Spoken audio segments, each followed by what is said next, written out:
I paid for every single detail of my son's extravagant wedding, the flowers, the catering, the venue itself. Yet when I arrived, my only son looked me in the eye and told me I wasn't welcome, that I was an embarrassment. What he didn't know was that the very moment he turned me away, I decided to pull the plug on his entire celebration. Before we jump back in, don't forget to subscribe while you're listening.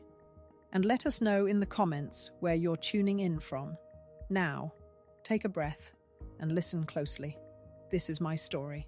The crisp white invitation had been a lie. I sat rigidly in the opulent ballroom of the grandeur, a ghost at my own son's wedding. Every linen napkin, every crystal flute, every fragrant rose centerpiece. I had paid for it all. Yet here I was, the groom's own mother, banished to the periphery. Earlier, choosing a deep sapphire dress for Michael's wedding, I'd clung to the idea of dignity despite our complicated bond. My decision to fund the lavish event, secretly, through everlasting moments, had been born of hope and painful history. Michael, my only son, couldn't know. He saw direct help as undermining his authority. After Thomas, my husband, died 16 years ago, I'd built my laundromat business and raised Michael alone. He'd grown ashamed of my humble origins, drifting away until I sold the business 5 years ago for $2,300,000. Then, his interest in me rekindled, purely for the money. I signed 2 weeks bled into nothing. No call, no invitation.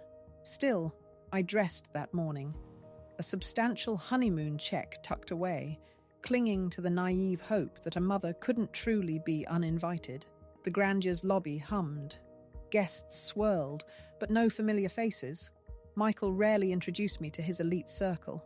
Then, a joyous cry. "Grandma!" Lily, my 22-year-old granddaughter, Michael's daughter from his first marriage, rushed into my arms. Lily, the only one who truly cared. Michael approached, his handsome face tense. "Mum," he stated, eyes narrowed. "What are you doing here?" My confusion was instant. "I came to your wedding, of course." He led me aside, voice firm. "You're not on the guest list. This is an elite event. Celeste's parents, our colleagues. You won't be comfortable." The words were a direct blow. He didn't just not invite me. He didn't want me here. My working-class hands, my life's labor, deemed unfit. "You're ashamed of me," I stated, the raw truth tearing through me. He feigned denial, blaming Celeste's desire for perfection, her parents' investment. "You don't want your laundry mum to ruin the experience?" I finished, bitterness sharp. "Mom, don't start," he snapped. "We can meet after the honeymoon." Celeste, stunning, 38, floated over, her smile thin. "Michael, darling, everything all right?"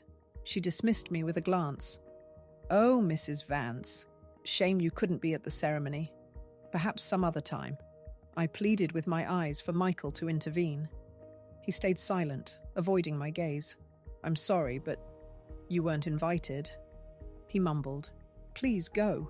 Tears pricked, but I held them back, not here, not in front of them. Years of turning a blind eye, making excuses. It all snapped. "Whatever you say." I nodded, voice steady. "Congratulations." Lily caught my arm, tears in her eyes. "Grandma, please stay." "It's okay, honey. Call me tomorrow." I walked away, the curious stares piercing my back. Outside, the sun was bright, but my world had turned to ash. In my car, the phone felt heavy. 4:20 p.m. Ceremony ongoing. Banquet at 7 p.m. Fully paid by me. The untouched gift. I started the car, leaving the grandeur, leaving my son to a new life. A life without his mother. The drive home was a blur of cruel echoes. "You weren't invited. Mum's just leaving. Elite event. Each word a fresh wound. 67 years of sacrifice, ending in this public humiliation. My quiet street offered no solace. Inside my empty house, photos of a smiling Michael, from childhood to graduation, mocked my pain. When did I become a source of shame? I sank into an armchair, remembering Thomas, my husband. He'd understood. Our business, built together, expanded by me. I'd always provided for Michael. Apartment down payments, his first wedding, Lily's private school, debt relief. Always there, financially, emotionally. But his high society cravings, his career, had created a chasm. My $2.3 million fortune, safely invested, had only amplified his entitlement, not his affection. His proposal for a risky startup investment, my refusal, his scorn, all built to this moment. The thought of mending things with Celeste's engagement now felt like a cruel joke. My phone vibrated. Mr. Henderson, my bank manager. His cheerful voice grated. "Mrs. Vance, checking on your accounts." I stared at the clock. 5:15 p.m. Vows exchanged. Banquet starting soon. All paid for by me. "Yes," I rasped. "Mr. Henderson, can I cancel payments due in the next few hours?" He confirmed it was possible. Wedding agency payments, $80,000, the Grandeur, Golden Leaf, Jameson's, Rosemary. Listing the lavish expenses fueled a cold, quiet determination. Unforeseen circumstances. Cancel immediately. I'm prepared for penalties. He typed. Most scheduled for tomorrow. Can stop. Some partially authorized. Will contact back office. Thank you. One more thing. Open a trust for my granddaughter, Lily Vance. Transfer these funds there. Relief, a strange lightness flooded me. Finally, decisive action. No more turning a blind eye. Next, everlasting moments. Sarah's surprised voice. The wedding's already started. Everything's going according to plan. I'm cancelling all wedding-related payments. Sarah's uncertain laugh turned to panic. You're kidding, right? No. Bank confirmed. Transactions stopped. Her voice shook. But that's impossible. Ceremony underway. Guests gathered. You can't just... I can. I am. It's going to be a scandal, she cried. Not my problem. Tell them the truth. The groom's mother, uninvited, was paying for their party. Oh my God, she mumbled. I'm sorry, I didn't know. Now you do. Good day. My hands shook with a forgotten sense of freedom. Years of Michael's manipulation, my love and money taken without gratitude now ending. Then, Lily's worried call. Grandma? Where are you? Why did you leave? My eyes closed. Your father asked me to leave, dear. Said I wasn't invited. What? He couldn't. Yes, Lily, he did. Muffled voices, the banquet hall filling. That's terrible, Grandma. I'll talk to him. Don't, sweetheart. Don't spoil your party. What party? It's not fair. Life has a lot of unfair things. Lily's whisper. Something strange is going on. Hotel manager arguing with Papa and Celeste. They seem very upset. Repercussions. My decision echoed. Grandma, are you there? Yes, sweetie. Remember, I love you. Nothing changes that. You sound like you're saying goodbye. No. Just know you can always count on me. I know, Grandma. I love you too. Voices called Lily away. Problems with the banquet, she said, before hanging up. I leaned back. It's done. No turning back. I'd done the right thing. Stopped being an invisible ATM. Started respecting myself. Michael's name flashed, vibrating on the screen, again and again. Mum, we need to talk. Urgently. Call me back. I flipped the phone down. Not today. Let him realize. Let him feel some of the pain. The sun set, painting the sky. For the first time in years, I felt truly alive, shedding a heavy weight. The phone kept buzzing. Its insistent sound a distant echo of the chaos unfolding at the Grandeur, a testament to the bitter truth about how deep the wounds of betrayal can cut when they come from those you love most. Have you ever known a betrayal so profound it changed the very course of your life? The frantic pounding shattered the morning quiet. My eyes snapped open, the clock on the bedside table showing just past 7. The insistent knocking turned to a frantic drumbeat. Then Michael's voice, raw with rage, pierced the door. Mom! Open up right now. I know you're home. I rose slowly. Yesterday's storm leaving behind a strange calm. No fear, no regret, just a quiet certainty that I had done the right thing. Pulling on my robe, I walked to the front door. Michael kept pounding, loud enough to wake the whole street. Let them hear. Let them know the kind of son I had. I opened the door. He looked awful.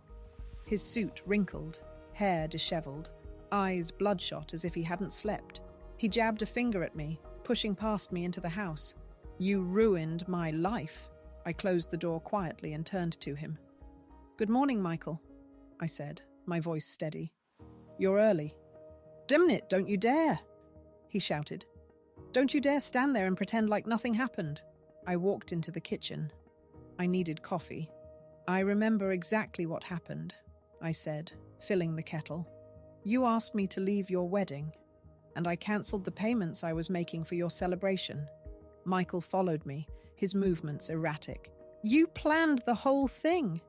You secretly paid for all this just to get revenge. You knew I didn't want you there." I put the kettle on the stove and faced him. "No, Michael. When I arranged this 2 months ago, I had no idea you wouldn't invite me. What kind of mother would assume such a thing?" He fell silent for a moment, then regrouped. "You should have said you were paying. It's manipulative to go behind my back. Would you have accepted my money if I'd offered it directly?" He averted his gaze. "That's a different question. The point is, you ruined my wedding. Humiliated me in front of all the guests, in front of Celeste's parents." The kettle whistled. I calmly made coffee. "Want some?" "No." He slammed his fist on the table.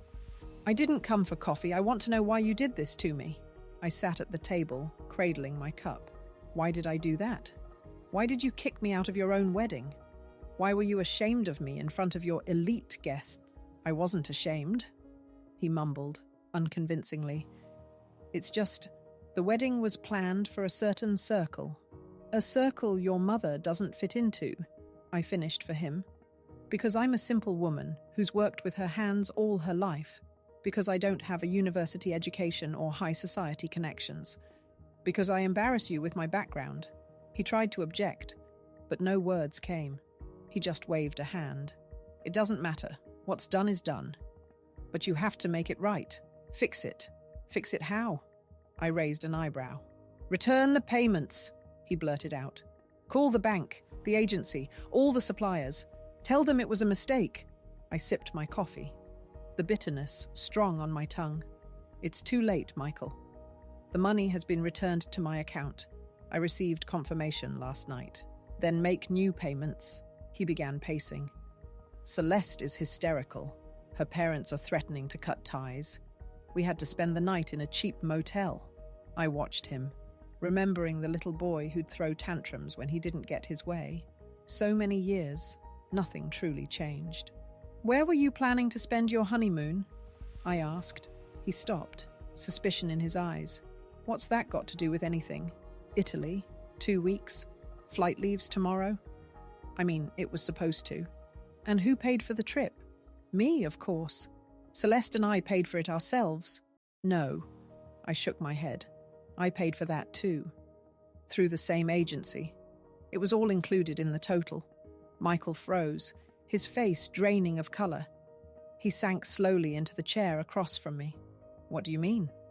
What's the total amount?" I sighed. $86,400.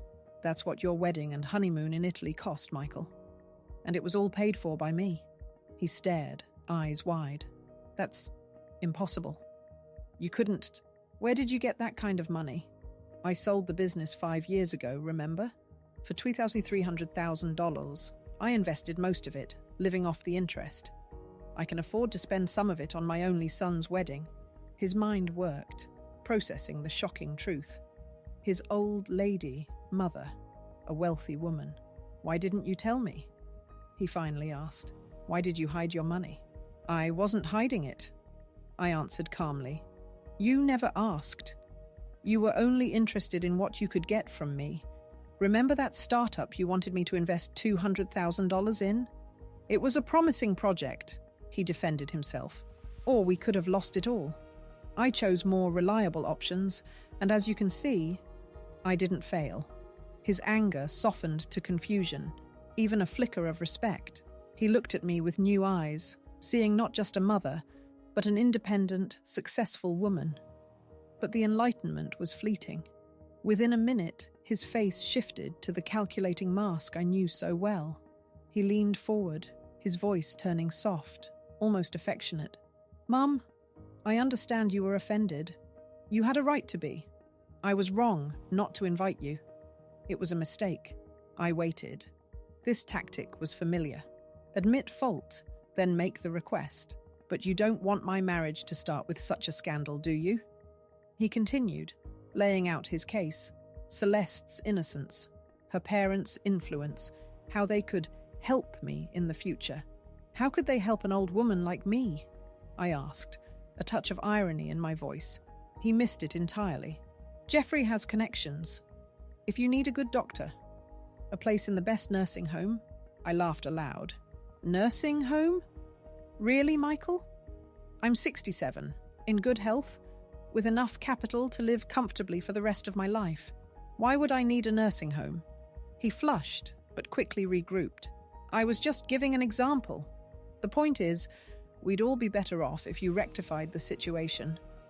Pay the money back, and we can have the wedding dinner again, with you in attendance. I'll personally invite you. Put you in the place of honor." I set down my empty cup, shaking my head. "No, Michael. The money won't come back for the wedding." His face snapped. The mask fell. Fury replaced benevolence. "What do you mean, no? You can't just say no. This is my marriage, my reputation. I've already handled the money," I said calmly. "It will go to Lily's education."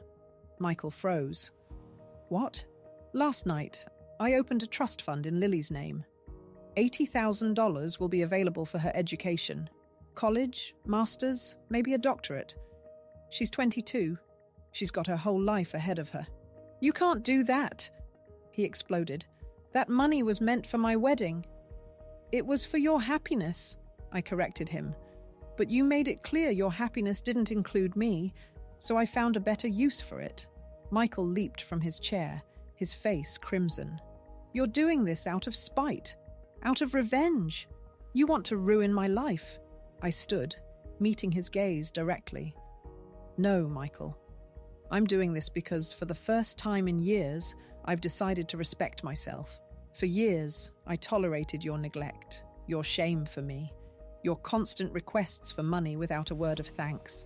I let you use me, hoping that one day you would see me not only as a source of financial support, but as a mother who loved you and deserved respect." Tears pricked my throat, but I held them back. "But you crossed the line yesterday. Kicking your own mother out of a wedding isn't just disrespectful. It's cruel, and I won't stand for it anymore." Michael stood, breathing hard, hands clenched. "You're going to regret this," he snarled. "I swear you will." "The only thing I regret," I replied, "is the years I spent letting you manipulate me. But that's over." You! He gasped with rage, unable to find words.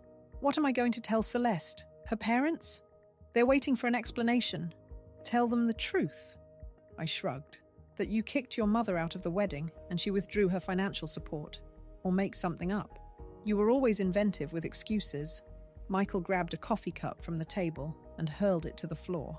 Porcelain shattered, coffee grounds scattering across the linoleum. "This isn't over," he hissed. "I'll find a way to make you pay for this. And the money for Lily's education? I'll contest that trust. She's my daughter. I have a right to—" "You can try," I said calmly. "But the trust is legally impeccable. My lawyer made sure of that. The money belongs to Lily, and neither you nor I can take it." His face contorted with impotent rage. He turned, sweeping everything he could off the countertop: salt shaker, sugar bowl, a vase of fake flowers, sending them crashing to the floor. "I don't want to see you anymore," he shouted, turning in the doorway. "You are not my mother. You've never been a real mother to me." Those words should have hurt. But strangely, I felt only relief. It was as if the last thread tying me to a toxic relationship had finally broken. "Goodbye, Michael," I said quietly. He slammed the door so hard the glass rattled. I heard his car squeal away. I sank into the chair, looking at the cup shards on the floor. Symbolic. Our relationship was shattered too, impossible to mend. But instead of bitterness, a strange calm enveloped me. For the first time in years, I was doing what I thought was right. Not adjusting to my son's expectations, not sacrificing my dignity for his whims. The insistent ringing of my phone snapped me from my musings. The glow of Lily's name on the screen, a stark reminder of the fragile hope that still flickered amidst the wreckage of a broken family. Will a single act of defiance be enough to truly heal a lifetime of hurt? Or was this just the beginning of a different kind of battle? The insistent ringing of my phone snapped me from my musings. It was Lily, her voice still shaken. "Grandma? Are you okay? Daddy just called me." He was furious. "I'm fine, dear," I answered, the shattered cup on the floor still gleaming, a stark reminder of Michael's rage. "Your father came by. We talked. He's upset, but he'll get over it." Then the real question came. "He said that you gave the money from the wedding to me for my education? Is that true?" "Yes, it's true." I smiled faintly. "I've set up a trust fund in your name. College, graduate school, whatever you want. It's yours." "But Grandma," she gasped, "that's a huge amount of money. I can't—" "You can," I interrupted gently. "It's the best investment I could make. You're smart, talented. Use that money to build a career, to become independent." Lily's voice was thick with emotion. "I don't know what to say. Thank you. But I'm afraid Daddy will stop talking to you altogether now. It's his choice." I sighed.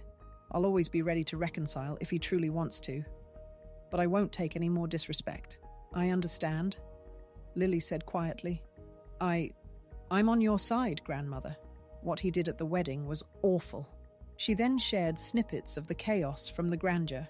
Celeste and her parents had abandoned Michael at the motel early that morning.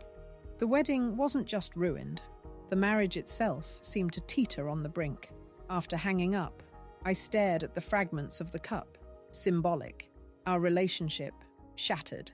But instead of bitterness, a strange calm settled over me. I reached for the broom.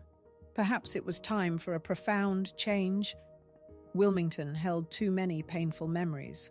Maybe it was time to move, to start a new chapter.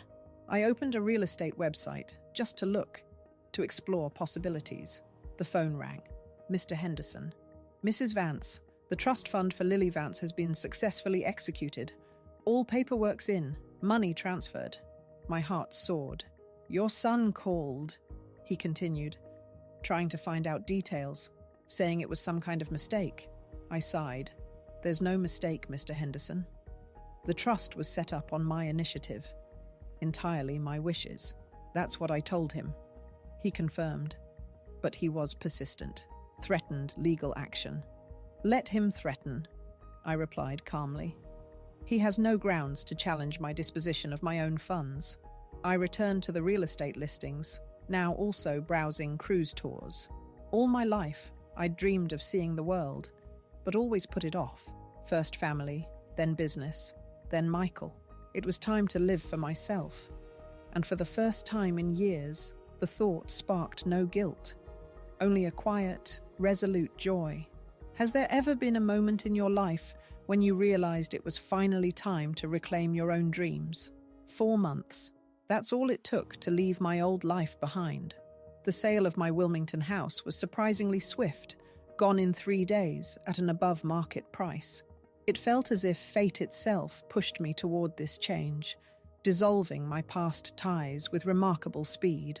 Finding a new home took a little longer, but when I saw a small, cozy bungalow in a quiet Savannah neighborhood, with its inviting terrace and garden, I knew instantly this was it. Moving at 67 might seem crazy to some. My old neighbors in Wilmington had shaken their heads, muttering about staying where things were familiar in my old age. But I felt it was precisely now, with most of my life behind me, that I craved a new beginning. I needed fresh air, new faces, new opportunities. My first weeks in Savannah were a blur of unpacking and arranging. I bought new furniture, Curtains, dishes, everything fresh, nothing from my old life. It was like starting completely from scratch. Then I began to explore the city. Its ancient parks, charming museums, cozy restaurants. I even signed up for watercolor classes at the local community center. As a young girl, I'd loved to paint, but sacrificed that joy to build my business. Now, decades later, the brush felt like an old friend. A piece of myself finally rediscovered. My phone vibrated. A text from Lily. She'd sent a picture of her student project, an elaborate architectural model. Got the highest grade. The caption read, "Thanks for the opportunity to attend graduate school, Grandma." A soft smile touched my lips. After the wedding fiasco, Lily had enrolled in a master's program in architecture, a long-held dream she'd deferred due to cost. Now, thanks to the trust I set up, she could fully immerse herself in studies, unburdened by finances. We spoke often, our conversations a balm. Lily was the only bridge to my past I cherished. She mentioned Michael was still angry, but less boastful, seemingly accepting a smaller, less glamorous job. Perhaps the lessons of the failed wedding weren't entirely lost on him, though I dared not hope too much. My new financial advisor, Tamara, a bright young woman, had given me complete confidence in this shift. "Mrs. Vance," she'd said, "with your capital and sensible spending, you can afford to live life to the fullest. You've worked hard. Now, enjoy the fruits of your labor." That advice echoed in my mind as I meticulously laid out items for my upcoming Caribbean cruise. A new swimsuit, sunglasses, a wide-brimmed hat, my camera. Next to them, a Spanish phrase book. I'd started learning 2 weeks ago, hoping to communicate a little with the locals on the islands. A dream I'd cherished for decades was finally becoming reality. Thomas and I had always talked about such a trip. Someday, when the business is stable, when Michael grows up. But Thomas died, and someday kept being postponed. Now, I was doing it, for me. The thought of setting sail, leaving behind the shores of expectation and quiet suffering, filled me with a quiet joy. Have you ever felt the exhilarating promise of a life unburdened, waiting just beyond the horizon? My new life, unburdened, felt exhilarating. A melody I was finally learning to compose. My phone vibrated. It was Martha, my new friend from the watercolor group. "Leslie, are you ready? I'll be at your place in 20 minutes. Her energetic voice was a welcome contrast to Wilmington's muted tones. I slipped into a bright floral dress, a bold choice I wouldn't have dared in my old life, free from the judgments of neighbors or Michael's ironic comments. Martha, an energetic 60-year-old with an infectious laugh, was the opposite of anyone I'd known. Divorced, childless, she'd traveled the world. "Oh, what a lovely dress!" she exclaimed, eyes bright. "You'll make a splash in the Caribbean." At the seafood restaurant, Martha regaled me with tales of haggling in Jamaican markets and local rum. I smiled, making mental notes, feeling the stark contrast between my past and present. Me, Eleanor Vance, haggling in a market? Unthinkable before, now a thrilling possibility. "What about your son?" Martha suddenly asked, her voice softening. "Is he still out of touch?" I sighed. "No, he hasn't. And I don't expect that to change." Martha shrugged. "My mother always said, 'Children are raised for the world, not for themselves. Your son is living his life, and you have every right to live yours.'" Her simple words were a balm, pragmatic and true. Later, walking along the Savannah riverfront, watching the tourist ships, I felt a boundless possibility. "In 3 days, I'll be on a much bigger ship," I said. "And that will be just the beginning." Martha winked. "After the Caribbean, there's the Mediterranean, Alaska. Don't get ahead of yourself," I laughed. Back home, I checked my cruise list. Swimsuit, camera, Spanish phrasebook. A dream decades in the making. Thomas and I had talked of it. Michael's needs had always eclipsed it. Now it was for me. The voice, suspiciously like Michael's, whispered doubts about sickness, saving for a rainy day. But I'd learned to silence it. My new financial advisor, Tamara, had supported me. You've worked hard to build that wealth.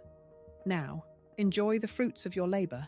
I picked up an old photo album, the only memento from my previous life, flipping to a picture of Thomas, young Michael, and me on a beach. We were all smiling, happy.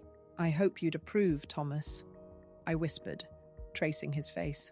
I hope you'd say I deserve this new life. The phone vibrated. Another message from Lily. Got the highest grade on my project. Thanks for grad school, Grandma. My heart swelled. Michael might not have changed much. Lily said he was quieter, less boastful, but still estranged.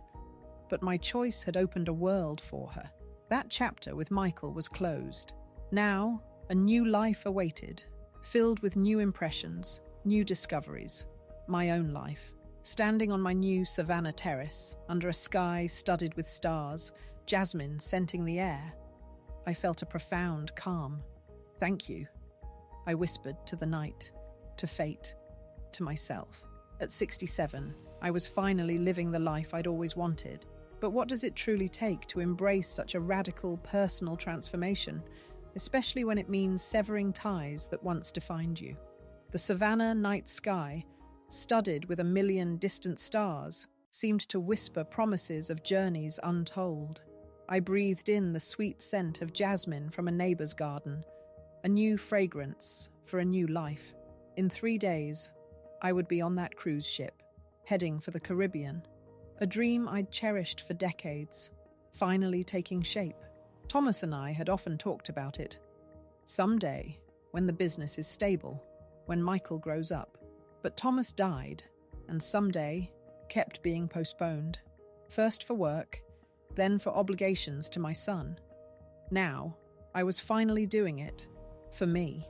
The trip was expensive, but after selling my house in Wilmington and buying this cozy Savannah bungalow, I had plenty left over. My investments hummed along, generating a steady income. Small luxuries no longer felt like a sin, but a just reward.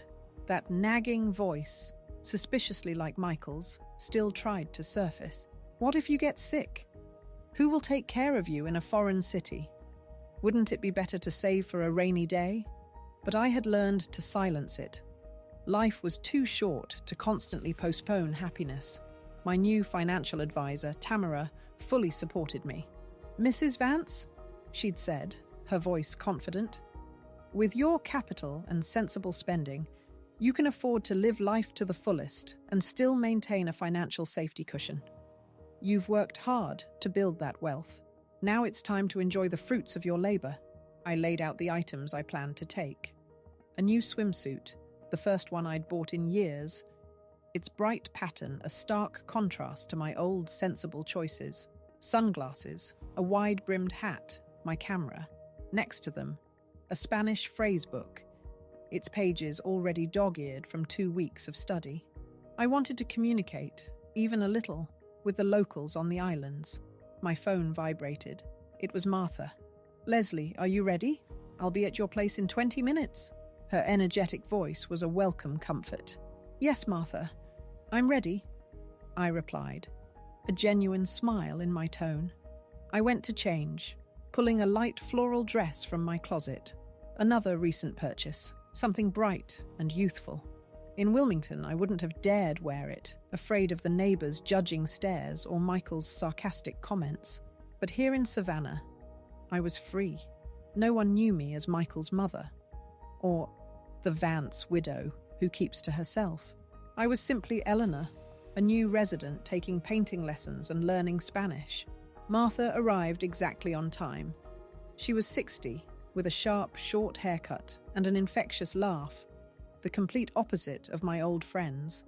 Divorced, childless, she'd traveled halfway around the world as a freelance photographer. "Oh, what a lovely dress," she exclaimed, her eyes bright as I opened the door. "It looks great on you. You'll make a splash in the Caribbean." We headed to a small seafood restaurant near my house. Over dinner, Martha asked about the cruise, offering advice. She'd been to some of the islands on my itinerary. Be sure to try the local rum in Jamaica, she said. And don't be afraid to haggle in the markets. It's part of the local culture. I listened, making mental notes, feeling the profound shift in my life. Me, Eleanor Vance, haggling in a Jamaican market? Unthinkable before. Now it was a thrilling, tangible possibility. What about your son? Martha asked, her voice softening.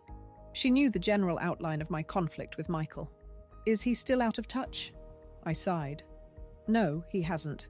And I don't expect that to change. Martha shrugged. My mother always said, children are raised for the world, not for themselves. Your son is living his life, and you have every right to live yours. Her words were like cool water, practical, unsentimental, simply recognizing the reality of my situation. After dinner, we walked along the Savannah riverfront. The city was beautiful at dusk. Old houses with balconies, squares with fountains, trees draped in Spanish moss. We stopped where tourist ships were docked. In 3 days, I'll be on a much bigger ship, I said, looking out at the riverboats.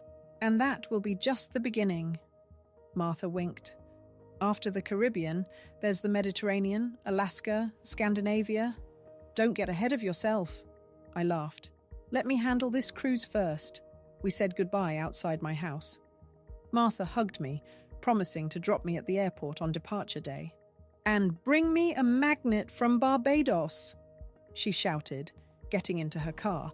I already have a collection. Back inside, I gave my cruise list one last check. Everything was ready. I sat in a chair by the window, gazing at the night garden lit by a lone street lamp. My thoughts drifted to Michael. Lily had last updated me 2 weeks ago. He'd taken a new job, still in insurance, but with a smaller company and a lower salary. Celeste wasn't happy. She saw it as a step backward, but Michael himself seemed to accept it. He's gotten quieter, Lily had said. Less boastful, more realistic. Perhaps the harsh lessons of the failed wedding hadn't been entirely wasted. Perhaps Michael had finally begun to realize that ostentatious luxury and the desperate need to impress weren't the most important things in life. Or maybe, I thought, it was just my maternal illusions, wanting to believe my son had the potential for growth. Either way, I had made my decision. I would no longer let his problems or his attitude toward me define my life. For too many years, I had lived with an eye on his opinions, his needs, his whims. That chapter was closed. I reached for the photo album on my nightstand, the only tangible link I'd brought from my old home. I flipped to a picture taken 35 years ago. Thomas, little Michael, and me on the beach. We were all smiling, happy, and carefree. I hope you'd approve, Thomas, I whispered, tracing my finger over his face in the photograph. I hope you'd say I deserve this new life. I closed the album, placing it back. Tomorrow was the last day of preparations, and in 3 days, I would stand on the deck of a huge cruise liner, watching the coastline disappear, a vast ocean of possibilities opening before me. This was how I imagined my new life, without the weight of past offenses, without the burden of unjustified expectations, without the need to constantly prove my worth. Just a life filled with new impressions, new acquaintances, new discoveries, my own life, which I had put off for so long, but which had finally begun. Before going to bed, I stepped out onto the terrace again. The Savannah night sky was a breathtaking canvas of stars. A light breeze carried the scent of jasmine. I inhaled deeply, feeling calm and reassured. Thank you, I whispered to the universe, to fate, to myself. Thank you for this second chance. At 67, I was finally living the life I'd always wanted, and there was so much more to see, to feel, to know. But when we finally grasp the life we've always yearned for, do we ever truly leave the shadows of our past behind? Or do they simply become part of the new landscape we choose to inhabit? The last day of preparations felt like a vibrant dream. I picked up the foreign currency from the bank, my passport clutched tight, My suitcases, packed with vibrant new clothes, and that Spanish phrasebook, stood ready by the door. Martha arrived promptly, her infectious laugh filling the house. "Ready for paradise?" she asked, her eyes sparkling. At the airport, the air buzzed with excitement. Martha squeezed my hand before I headed to security. "Don't forget that Barbados magnet," she called out. Stepping onto the cruise terminal, a colossal ship loomed, gleaming against the blue sky. It was even grander than I'd imagined. A floating city. A thrill, sharp and exhilarating, shot through me. This was real. This wasn't a postponed dream or a someday. This was now. My cabin was surprisingly cozy, a small balcony offering a glimpse of the ocean. Soon, the ship's horn blared, a deep, resonant sound vibrating through the deck. I stood at the railing, the sea breeze on my face, watching the savannah coastline shrink into the horizon. The familiar trees, the distant rooftops, they melted away, becoming indistinct blurs. It wasn't a goodbye fueled by bitterness, but a quiet, profound release. The ocean stretched out, vast and endless, mirroring the new possibilities unfolding before me. My own life, finally, truly beginning. I thought of Michael, and a faint pang surfaced, but it was quickly eclipsed by the immense freedom. Was this the true essence of starting anew, where the echoes of the past can finally fade into the vast expanse of a future truly your own? The ocean stretched out before me, a vast, shimmering canvas of blues and greens, reflecting the boundless possibilities that now filled my life. Days on the luxury liner flowed into a rhythm of gentle indulgence and new discoveries. I woke to the soft murmur of waves, dined on exquisite cuisine, and explored sun-drenched islands. In Jamaica, I bravely haggled for a hand-carved souvenir, just as Martha had suggested, a triumphant smile on my face. The local rum was indeed potent. In Barbados, I found a charming little magnet for Martha's collection, a small piece of the world connecting my new life with a treasured new friendship. I met fascinating people on board, a retired professor from Boston, a couple celebrating their 50th anniversary, a single woman my age who, like me, was finally traveling after years of putting her dreams aside. We shared stories, laughter, and an unspoken understanding of life's winding paths. My Spanish, halting at first, grew more confident with each interaction. It was a joy to learn, to connect, to simply be Eleanor, free from any past roles or expectations. One evening, as the sun dipped below the horizon, painting the sky in fiery hues, I sat on my cabin balcony, gazing at the endless sea. My phone buzzed with a message from Lily. She'd sent a picture of herself, beaming, holding a certificate. "First semester grades are in, Grandma. Top of my class. Couldn't have done it without you." A warmth spread through me, deeper and more profound than any luxury the cruise could offer. Lily's success was a tangible testament to the purpose I'd found in my defiance. Later, we spoke. Lily's voice, usually so bright, held a note of weary observation when she mentioned Michael. "Dad's still adjusting," she confided. "He's in a new job at a smaller company.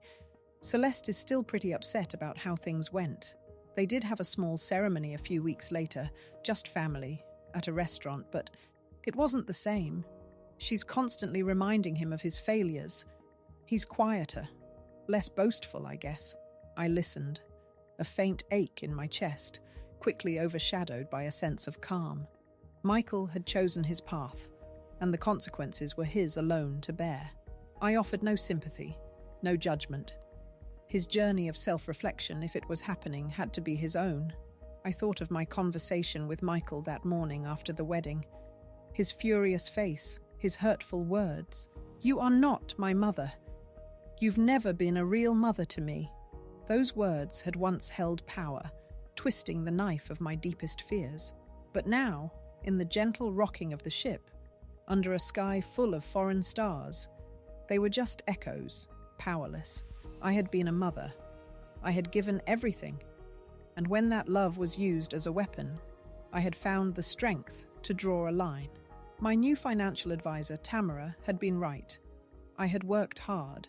Now I was finally reaping the fruits of that labor, not just in financial freedom, but in emotional liberation. The ship's gentle sway was a lullaby to my soul, a rhythm of forward motion, of leaving behind the stagnant waters of bitterness and regret. This wasn't revenge, not truly. It was justice, yes, but more importantly, it was self-preservation. It was choosing myself, finally, after a lifetime of choosing others.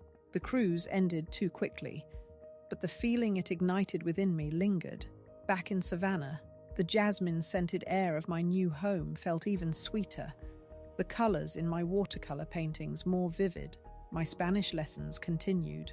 Martha and I planned more adventures. Life was no longer about managing disappointments or trying to earn a son's approval. It was about painting, exploring, connecting, and discovering who Eleanor Vance truly was, without the weight of anyone else's expectations. I stood on my Savannah terrace, the vibrant magnolias swaying in the breeze, feeling the sun's warm kiss on my skin. My heart was full, not with what I had lost, but with all that I had gained, a profound peace, unshakable self-worth, and a future brighter than I could have ever imagined.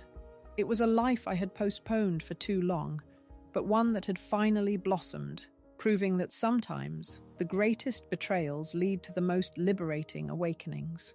Have you ever found that your greatest freedom came from letting go of what you thought you needed and embracing the unexpected path?